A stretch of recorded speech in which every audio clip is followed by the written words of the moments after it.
नमस्कार बहुत स्वागत है आप सभी का। आपके साथ मैं हूं ममता तिवारी। वक्त हो गया स्पेशल रिपोर्ट का।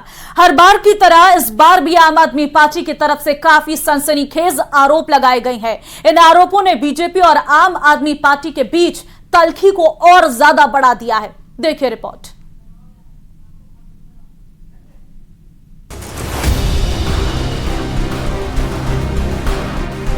दिल्ली में मतदान के दौरान आम आदमी पार्टी की तरफ से दिल्ली के लेफ्टिनेंट गवर्नर वीके सक्सेना पर आरोप लगाए गए हैं।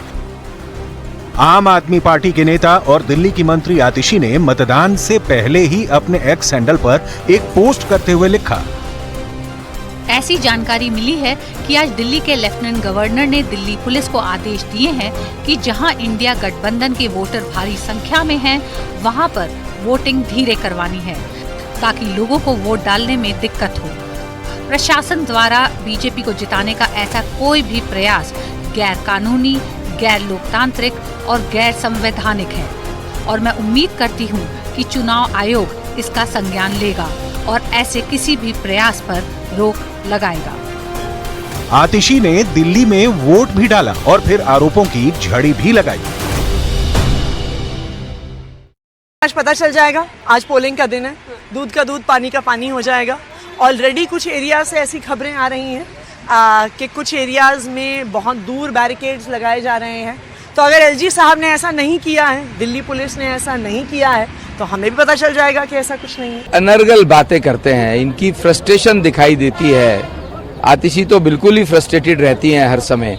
उन पे काम का बोझ भी ज्यादा है क्योंकि केजरीवाल साहब जेल से सरकार तो चला नहीं सकते, तो इस पे क्या कमेंट करना है। वो हमेशा रोने की आदत है। अभी थोड़ी देर में कह देंगे मोदी जी ने मुझे वोट डालने नहीं जाने दिया, वो कुछ भी कह सकते हैं। आतिशी के आरोपों पर पलटवार करते हुए लेफ्टिनेंट गवर्नर वीके सक्सेना ने अपने एक्स हैंडल पर लिखा है, ये आमतौर पर बेतुके और मनगढ़ंत दावे मतदाताओं को गुमराह करके लोकतंत्र को नष्ट करने की एक जानबूझकर की गई योजना है। इस पर कड़ी कार्रवाई की जाएगी। सबूतों और आरोपों की राजनीति में आम आदमी पार्टी काफी माहिर मानी जाती है। आतिशी ने आरोप लगाए हैं, लेकिन क्या कोई सबूत भी है? इस सवाल का जवाब अभी बाकी है। देखिए, नौतपा शुरू होते ही प्रदेश में गर्मी के तेवर और तेज हो चले हैं और नौतपा की शुरुआत के साथ ही प्रदेश के 12 जिलों के लिए रेड अलर्ट भी जारी किया गया है। ये रिपोर्ट देखिए। तपती सुबह से हुई नौतपा की शुरुआत। 2 जून तक जानलेवा गर्मी से रहे सचेत। भीषण गर्मी और लू से हाहाकार। 6 शहरों में पारा पहुंचा 47 पार। 12 जिलों के लिए रेड अलर्ट जारी। शासन प्रशासन ने की पुख्ता तैयारी। जब आसमान से आग बरस रहा हो और धरती भट्टी की तरह तप रही हो तो पानी जिंदगी की अनिवार्य शर्त बन जाती है। इंसानों की कौन कहे, बेजुबान भी भीषण गर्मी से बेहाल है, इसलिए जहां भी पानी देखते हैं वहीं ठिकाना बना लेते हैं। तस्वीरें जोधपुर से सटे फलोदी की है।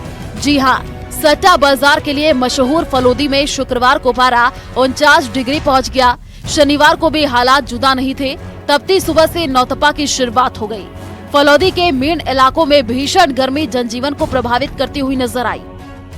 ज्यादा है गर्मी, फलोदी में बहुत ज्यादा गर्मी है। फलोदी के अंदर गर्मी बहुत ज्यादा है, पशु पक्षी मर रहे हैं। पश्चिमी राजस्थान में गर्मी इतनी कि सड़क पर डामर पिघलने लगा। झुलसा देने वाली गर्मी से बचने के लिए लोगों ने घरों से बाहर निकलने से गुरेज किया। भीषण गर्मी, लू, हीट वेव के बीच में नौतपा का सिलसिला शुरू हुआ है। 25 तारीख से नौतपा शुरू हुआ है जो 2 जून तक जारी रहेगा। मौसम विभाग की माने तो इस बार भी नौतपा में तापमान में बढ़ोतरी देखी जाएगी। हालांकि ऐसा भी कहा जा रहा है कि ढलते ढलते इस नौतपे में कहीं न कहीं राहत की आस बन सकती है। लेकिन इस सब के बीच में अगर तापमान की बात करूं तो विगत दिनों जोधपुर और जोधपुर से सटे जो हाल ही में नया जिला गठित किया गया है फलोदी में तापमान नित नई ऊंचाइयों को छू रहा है। जोधपुर में बीते दिन तापमान जहां 47 डिग्री से पार बताया गया, तो वहीं फलोदी में यही तापमान 49 डिग्री तक जा पहुंचा है। इस नौतपे में इस तापमान के और बढ़ने के भी आसार व्यक्त किए गए हैं। आपको बताते चले कि ज्येष्ठ के महीने में भीषण गर्मी पड़ती है क्योंकि इस दौरान सूर्यदेव अपने प्रचंड रूप में रहते हैं। इस महीने में आसमान से धरती पर आग बरसती महसूस होती है। 9 दिनों की अवधि को ही नौतपा कहा जाता है। नौतपा यानी भयंकर गर्मी के 9 दिन। इन 9 दिनों में सूर्य और पृथ्वी के बीच की दूरी काफी कम हो जाती है, जिससे सूर्य देव की तपिश काफी ज्यादा महसूस होती है। ज्योतिष शास्त्र के मुताबिक सूर्य देव के रोहिणी नक्षत्र में प्रवेश करते ही नौतपा का प्रारंभ हो जाता है। नौतपा में सूर्योदय से सूर्यास्त तक बेहद गर्म हवाएं चलती हैं, लू का खतरा मंडराता है। नौतपा की शुरुआत सूर्य के रोहिणी नक्षत्र में प्रवेश के साथ होती है। इसके बाद सूर्य देव मृगशिरा नक्षत्र में प्रवेश कर जाएंगे। आज प्रातः 3:17 से सूर्य रोहिणी नक्षत्र पर आ गया और उसी के साथ नवतपा प्रारंभ हो गया है। कार्तिक शुक्ला प्रतिपदा से आषाढ़ शुक्ला प्रतिपदा तक वर्षा का गर्भ काल रहता है। ये 8 महीने गर्भ के होते हैं। इसी बीच जब सूर्य रोहिणी नक्षत्र पर आता है, उस रोहिणी नक्षत्र के 9 दिन नवतपा कहलाता है। सरहदी बाड़मेर जिले में पारा 50 डिग्री के पार पहुंच चुका है। ऐसे में बाजारों में आने वाले लोगों को राहत देने के लिए बाड़मेर के कुछ युवा उद्यमियों ने शहर के मुख्य मार्ग पर 2 राहत के टेंट लगवाए हैं। इन दोनों टेंट में बाजार में आने वाले राहगीरों के लिए शीतल पेयजल, ग्लूकोज और तरबूज की व्यवस्था की गई है। भामाशाह श्री जोगिंदर सिंह जी और राजेंद्र सिंह जी की मीटिंग हुई थी कलेक्टर साहब के साथ। उन्होंने बोला था कि कुछ राहगीर वगैरह गर्मी है, गर्मी की वजह से उनको आपकी तरफ से कुछ करना है, इसलिए उन्होंने 2 टेंट लगाए और उन्होंने पानी की व्यवस्था, ग्लूकोज की व्यवस्था, तरबूज की व्यवस्था की है। नौतपा में भीषण गर्मी अपनी चरम सीमा पर होगी। इस दौरान लोगों को लापरवाही नहीं बरतनी चाहिए। दिन में घरों से बाहर निकलने से बचना चाहिए। प्रशासन ने एडवाइजरी जारी कर लोगों से गर्मी से बचने की अपील की है। Bureau report, news 18 Rajasthan.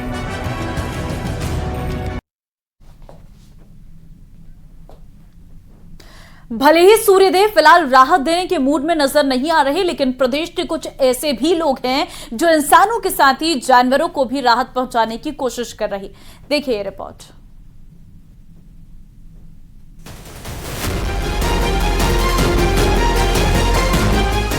देश भर में गर्मी का प्रकोप जारी है और इसका असर आम आदमी से लेकर जीव जंतुओं पर भी पड़ रहा। सड़कों पर सन्नाटा है, लोग जरूरी काम से ही बाहर निकल रहे हैं। ऐसे में गर्मी से परेशान लोगों को थोड़ी राहत मिल सके, इसके लिए लोग अपने अपने स्तर पर लगातार प्रयास कर रहे हैं। ऐसी ही पहल की है सरहदी बाड़मेर जिले के रहने वाले युवा उद्यमी जोगेंद्र सिंह चौहान और राजेंद्र सिंह चौहान ने।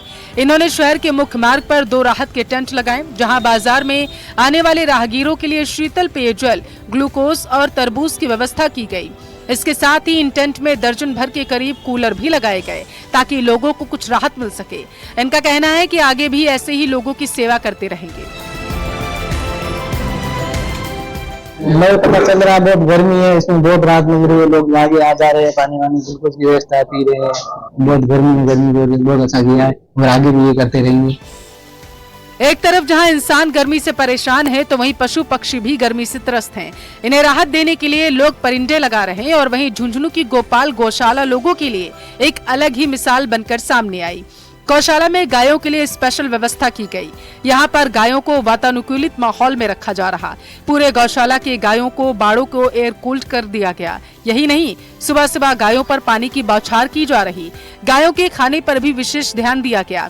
गायों में ग्लूकोज की कमी ना हो, उसके लिए नींबू डालकर गुड़ का पानी दिया जा रहा और उसके साथ ही चारे में तरबूज, खरबूजा, लौकी दी जा रही। वहीं बीमार गायों का भी अलग बाड़ा बना दिया गया है। गुड़ का पानी सुबह शाम क्यों पिलाया जाता है? सुबह शाम वो ग्लूकोज की पूर्ति हो जाती है ना, इसमें ग्लूकोज की पूर्ति हो जाती है। नींबू और गुड़ का पानी खाने के लिए हरा देते हैं ना, नहीं फिर घास आती है, ज्वार आती है। स्पेशल गर्मी में तरबूज वगैरह, तरबूज सुबह शाम, हाँ सुबह शाम तरबूज ज्यादा आता है ग्लूकोज की पूर्ति के लिए। इंसानों के साथ ही भगवान को भी गर्मी लग रही है। अगले कुछ दिनों में राहत की कोई उम्मीद नहीं। इसी को देखते हुए भीलवाड़ा के दूधाधारी मंदिर प्रशासन ने मंदिर में एसी लगाया ताकि भगवान को गर्मी से राहत मिल सके। साथ ही भगवान के श्रृंगार में भी बदलाव किया गया। इस विशेष श्रृंगार के दर्शनों के लिए श्रद्धालुओं की मंदिर में भारी भीड़ है। ज्येष्ठ मास में भगवान को शीतलता प्रदान करने के लिए इसको सेवा को शीतल सेवा बोलते हैं। माता जी के लिए खसखस की टाटियां लगाई गई है। इनको जल से प्रतिदिन भिगोया जाता है, जिससे इनकी जो हवा अंदर जाएगी वो ठंडी ठंडी ठाकुर जी को शीतलता प्रदान करेगी। और अभी आधुनिक जो युग है उसके अनुसार ठाकुर जी के लिए एसी भी लगाया हुआ है और जल भरा हुआ है, जिससे ठाकुर जी जल में विहार करें, उनको शीतलता प्रदान। कहते हैं डूबते को तिनके का सहारा, और चिलचिलाती गर्मी और लू से परेशान इंसान और पशुओं के लिए लोगों के ये प्रयास किसी तिनके से कम नहीं। Bureau report, news 18 Rajasthan.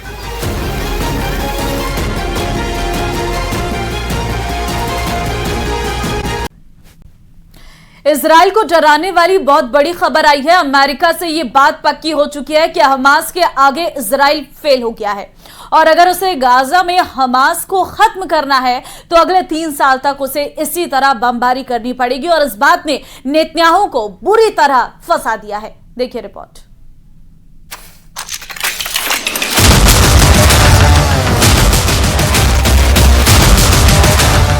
Hamas पर आई एक रिपोर्ट ने इजराइल को डरा दिया है। हमास की ताकत कितनी बची है, इस रिपोर्ट ने नेतन्याहू को परेशान कर दिया है। अमेरिका के पॉलिटिको अखबार ने हमास को लेकर एक रिपोर्ट छापी है। इस रिपोर्ट में अमेरिकी खुफिया एजेंसियों के हवाले से मिली जानकारी पर बताया गया है कि 8 महीने के युद्ध में इजराइल अब तक हमास के सिर्फ 30% लड़ाके ही मार पाया है। यानी रिपोर्ट में पहली बड़ी खबर ये है कि 70% हमास अभी भी बाकी है।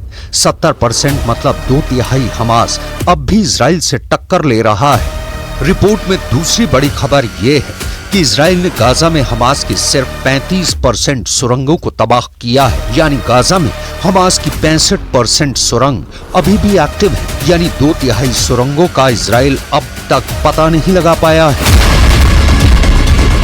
इस खबर से इजराइल में ऐसा पॉलिटिकल तहलका मचा है कि सब बेन्यामिन नेतन्याहू से पूछ रहे हैं कि क्या इजराइल हमास के खिलाफ युद्ध हार रहा है। नेतन्याहू बहुत बेचैन है, नेतन्याहू बहुत टेंशन में है क्योंकि रिपोर्ट के साथ अब हमास के नए नए खतरनाक वीडियो भी वायरल हो रहे हैं।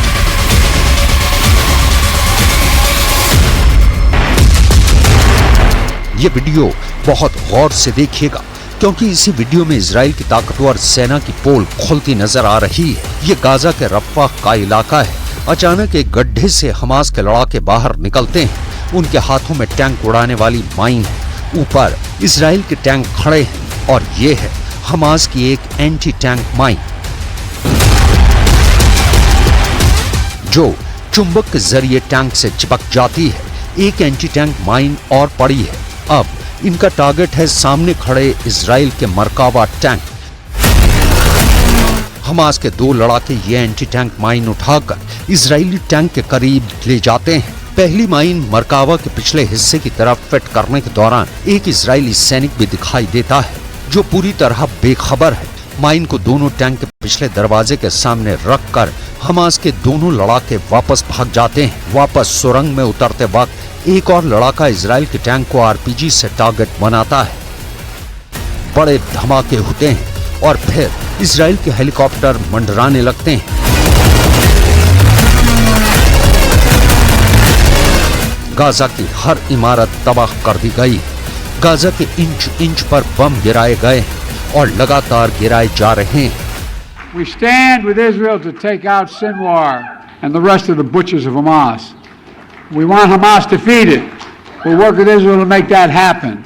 And consistent with Jewish values and compassion, kindness and dignity and human life. Our dumb as a rock president who's destroying our country with the borders and destroying our country with the worst economy, worst inflation, who allowed Russia to go in to attack Ukraine, who allowed Israel to be attacked and now he's not even helping Israel.